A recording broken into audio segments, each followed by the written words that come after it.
moi, l'excellence, c'est comme une série de petites choses bien faites au quotidien, puis c'est ce qui nous amène à faire des grandes choses. Alors, l'excellence, pour moi, je crois que c'est un but. C'est toujours essayer de faire mieux, aller au-delà de soi, dépasser ses limites. L'excellence et le leadership, pour moi, ça passe beaucoup par l'intégrité. Si on fait les choses pour les bonnes raisons, puis on y met toute notre passion, toute notre authenticité, je pense que c'est possible de réaliser de grandes choses. Bien, l'entrepreneurship, ça doit être comme Obélix, là. Je suis tombée dedans quand j'étais petite.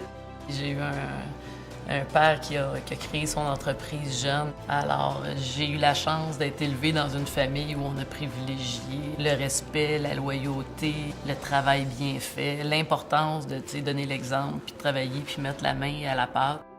Je suis peut-être un leader par l'exemple. Les plus beaux projets que j'ai eu la chance de réaliser, c'est quand on regarde, on s'inspire de ce que les gens vont vouloir au lieu de regarder en arrière. À toutes les fois, je me dis, mon Dieu, que je suis chanceuse d'avoir des équipes de travail aussi complémentaires qui nous permettent de réaliser des belles choses. Une gang sympathique, dévouée, engagée, ça me rend fière, ça me rend heureuse. Je pense que là où je performe le mieux, c'est au niveau de la persévérance. Je me suis fait une réputation de gérer des projets très complexes, de parvenir à trouver des solutions à des problèmes qui paraissaient insolubles. Aujourd'hui, je dirais que je suis plus un chef d'orchestre. Il y a vraiment eu une transformation qui s'est opérée au fil du temps. Je m'entoure de gens talentueux. C'est devenu clair pour moi que la meilleure façon de réussir, c'était de construire une équipe et de l'outiller pour qu'elle puisse m'aider à mon tour à réaliser mes objectifs. Si on veut que les gens nous suivent, qu'il faut qu'on leur donne le goût de nous suivre. J'ai appris que le leadership, justement, ça ne s'impose pas.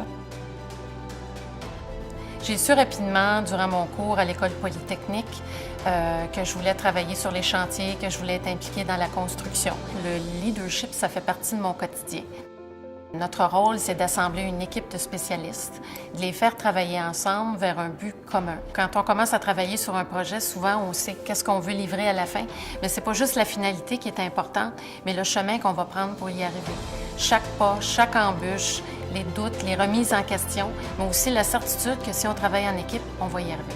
Tout au long de ma carrière, j'ai été chanceuse. J'ai été entourée de gens et de patrons très généreux de leur expertise et de leur temps, et j'ai appris beaucoup. Aujourd'hui, je peux appliquer cette expérience-là sur tous les projets sur lesquels je travaille, et ça a été un grand bénéfice pour moi, et je veux remercier tous ces gens-là qui ont participé à l'avancement de ma carrière.